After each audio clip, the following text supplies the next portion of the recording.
Exenatide is currently in phase 2 clinical trial testing to see whether it has any disease-modifying properties or potential on the course of Parkinson's disease. But what do we actually mean by disease-modifying?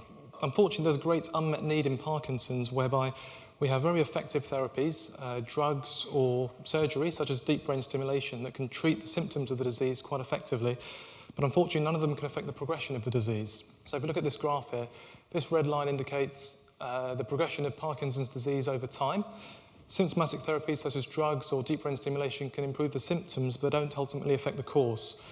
What disease-modifying therapy could do would be to either slow the course of the disease down or halt it in its tracks. And this is what we think Exenatide might be able to do. But how do we get even to talking to this stage? How do we get here?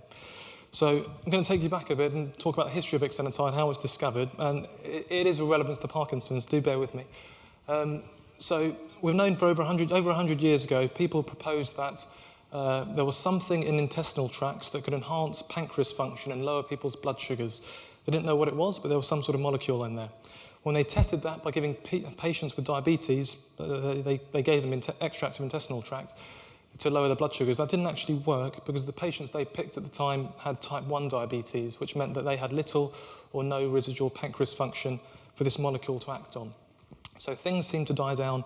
Research floundered in that area for about 30 or 40 years, and then it picked up again. So it was around the 1970s that research continued into this area, and they discovered a concept called the incretin concept. It's a physiological reaction. Whenever anyone eats a meal, eats anything at all, or drinks anything, it causes something to stimulate insulin to be produced by the body to lower your blood sugar. And they called these substances incretins because they were internally secreted. They didn't know what they were, but they called them incretins. And this was the molecule that was proposed about in 1902. And it was responsible for this incretin concept. And then later on, in the 1990s, they discovered that it was a molecule called glucagon-like peptide 1. GLP-1 was one of the molecules responsible for this incretin concept. And they discovered that whenever anyone eats a meal, it's detected by the small intestine. This GLP-1 causes insulin to be stimulated, and that causes your blood sugars to be lowered. That's a very, very useful property for people with diabetes because it's only produced when you eat a meal.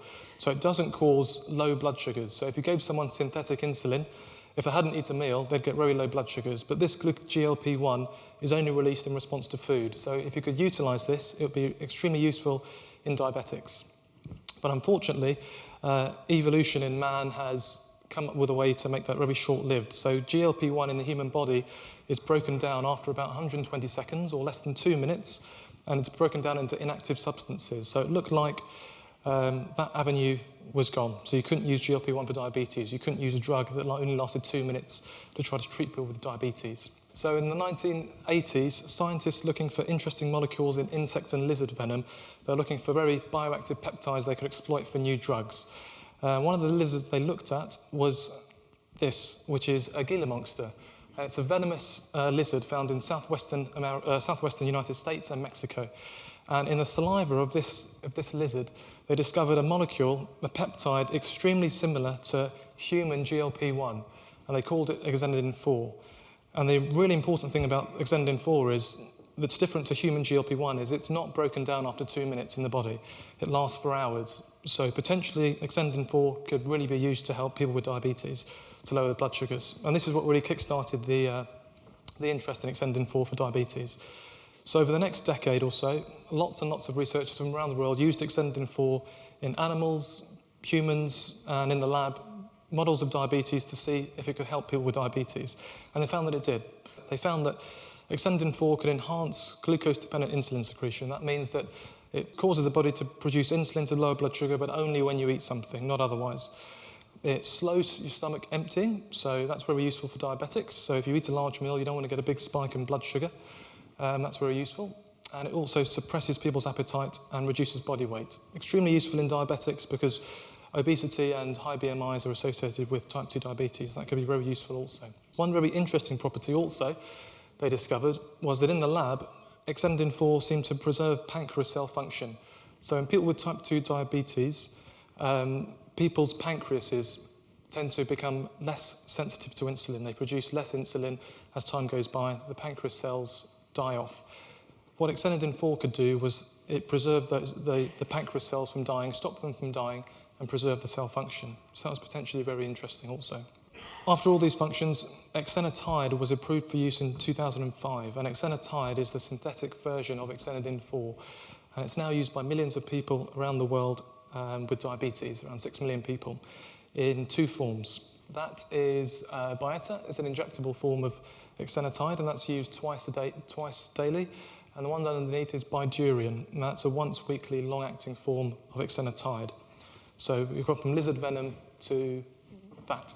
So why does this matter in Parkinson's? Why do we think that this could be useful in Parkinson's? Well, it was around 2002 that experiments led by Nigel Gregg at the National Institute of Health discovered that Exenatide 4 could rescue neurons from degeneration. And the reason they even thought about using that was because Exenatide 4 could actually rescue pancreas cells from dying, from degenerating. So why not neurons? Neurons have the same receptor that GLP-1 acts on, which is a GLP-1 receptor.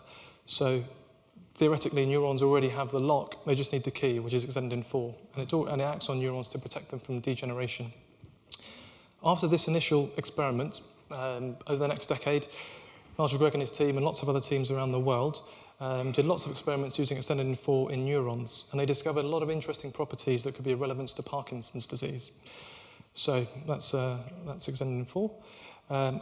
I'll explain all of these as we go later on, but Exenatide 4 was found to promote neurogenesis, which means it could stimulate the production of new neurons from neural stem cells. It has neurotropic properties. It could enhance neuronal cell survival. Had anti-inflammatory properties, beneficial effects on mitochondria, and these all translated to behavioural improvements in a range of animal models of Parkinson's. But I'll go through each of these in turn and try to explain how this is of relevance to Parkinson's. Exenatide has anti-inflammatory properties, but why is that important in Parkinson's? Well, we know that inflammation plays a very important role in the development of people with Parkinson's disease. Epidemiological studies have shown that people who use non-steroidal anti-inflammatory drugs, such as ibuprofen, have a lower risk of developing Parkinson's disease. And in the human body, there's cells called microglial cells. When they become activated chronically, they produce pro-inflammatory molecules. And you can imagine lots of inflammatory molecules causing lots of damage to cells and nearby structures. And that's very damaging, and that's an important role in Parkinson's.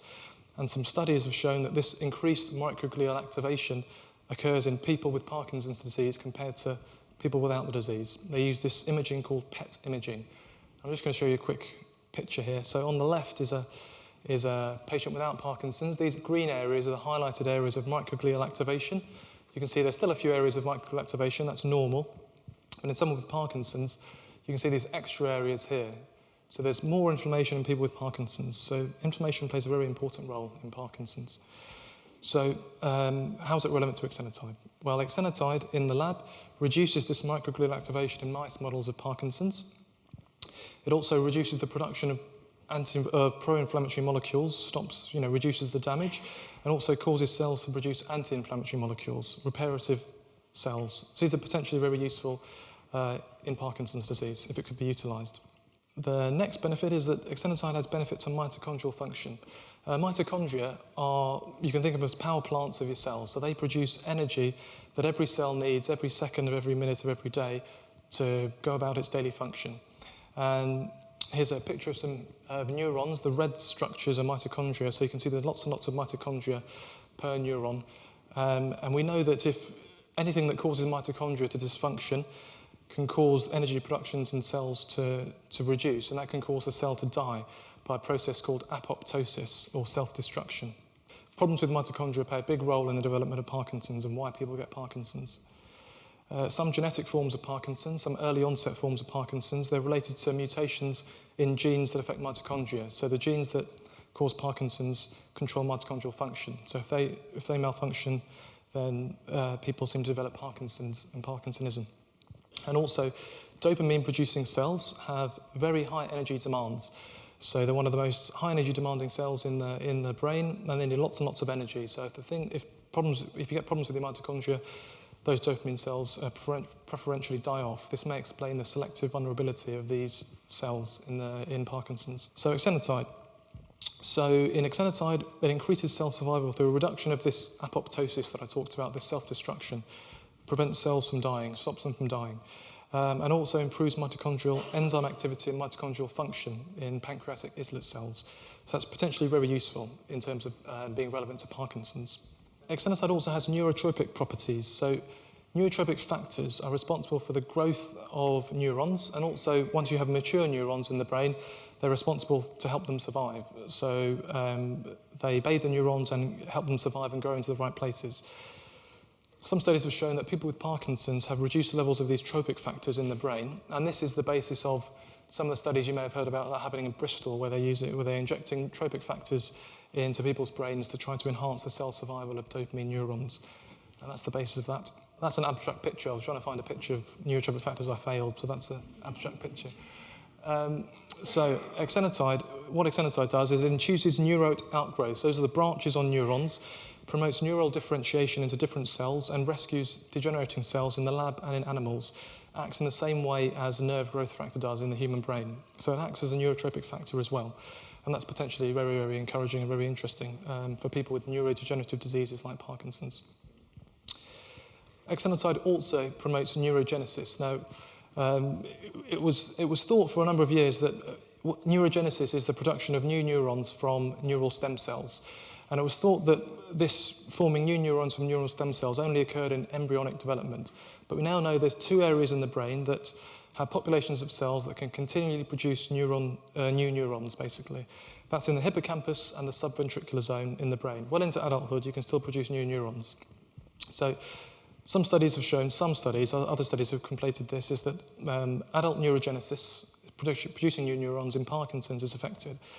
So what Exenatide has been shown, first of all, in the subventricular zone, the population of cells where new neurons are produced, there is the GLP-1 receptor that's been identified. So Exenatide can act, it's got the potential to act on that area.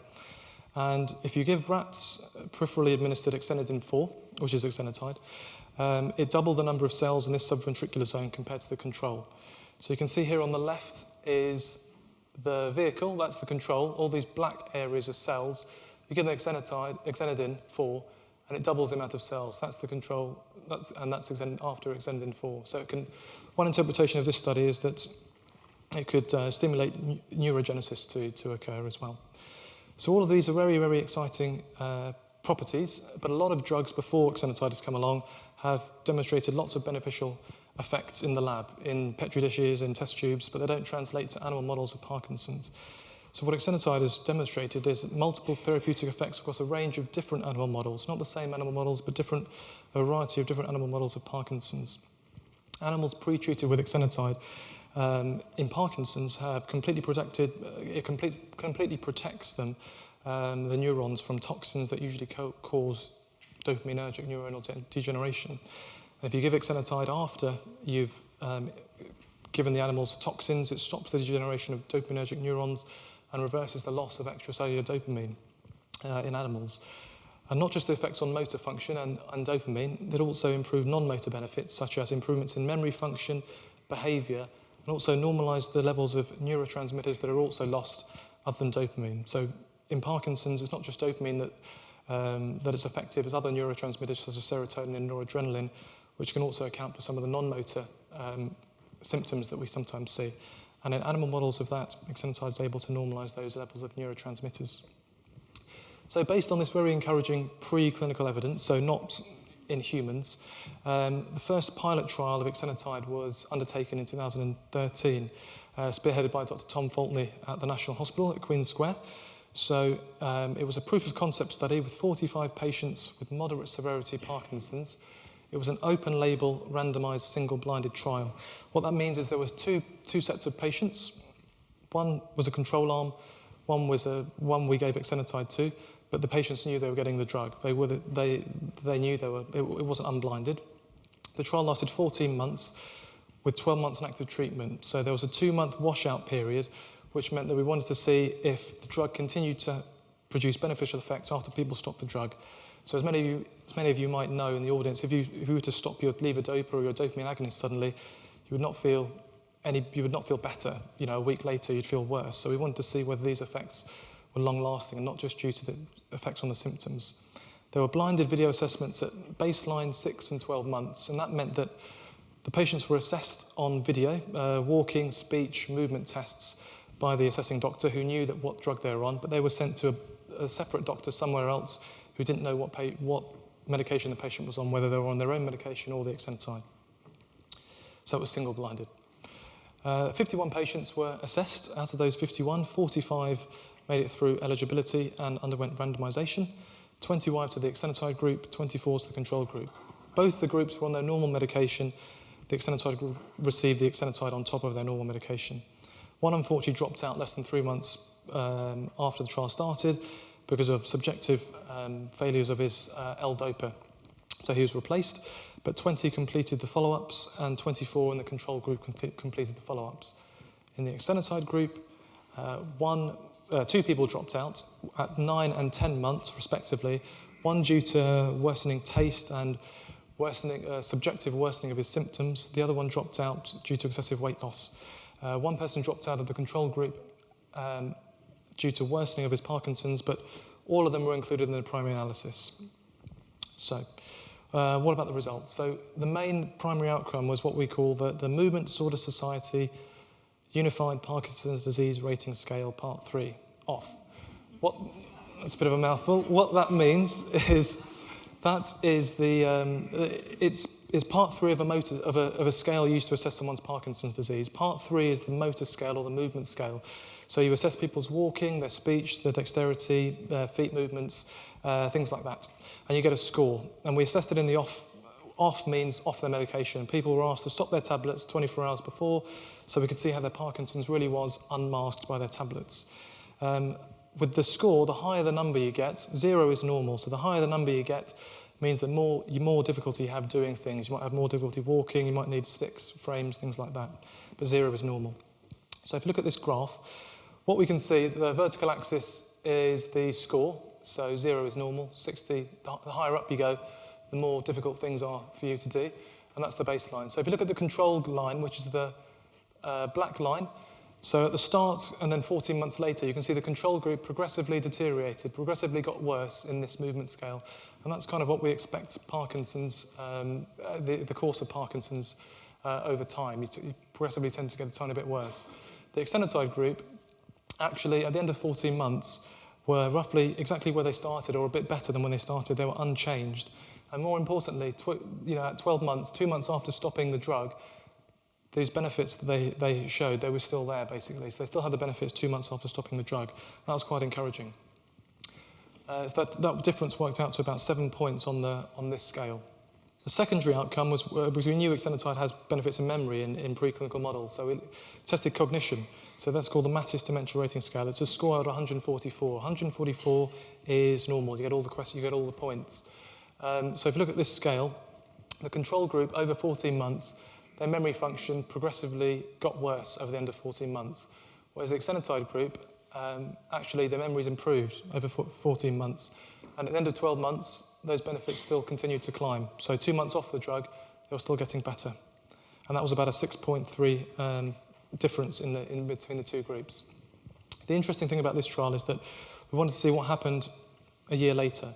So we brought everyone back 1 year later after the trial finished to see if these effects that we saw at 14 months were still there 24 months later. So the Exenatide group was taking their usual medication, but they weren't on Exenatide anymore.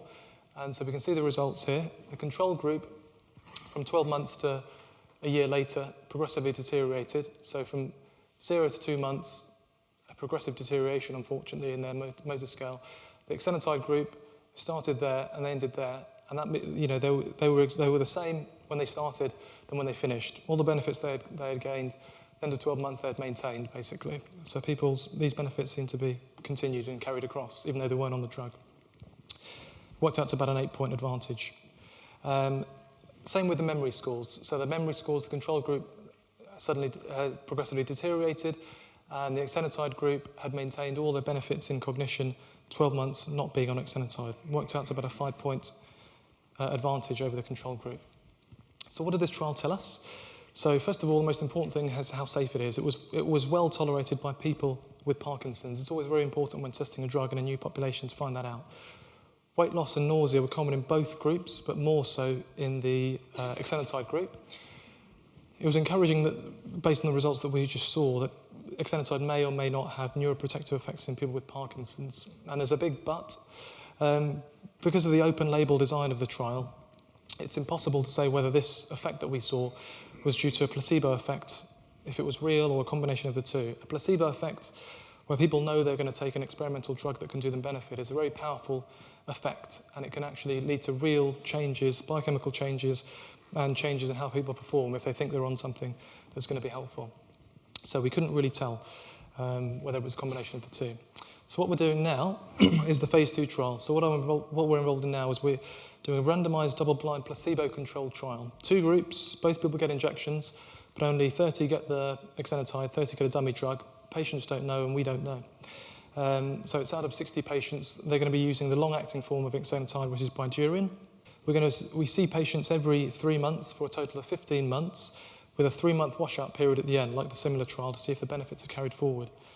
It's been coordinated by the UCL Clinical Trials Unit and funded by Michael J. Fox Foundation. And we're expecting results sometime around this time next year.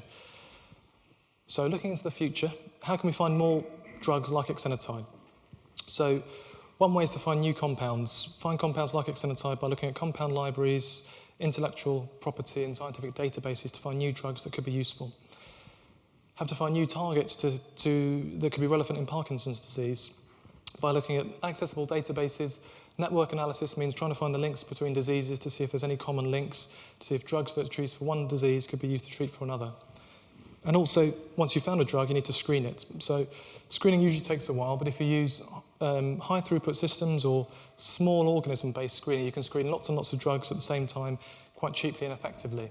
So you can often use worms or zebrafish. They don't often have anything in common with Parkinson's. You don't think they have anything in common, but they share a number of genes, which makes them ideal to test lots and large number of drugs. Or genetically engineered cell lines. So this is an example, genetically engineered sample is an example of a drug that was recently discovered that could be useful in Parkinson's, ursodeoxycholic acid.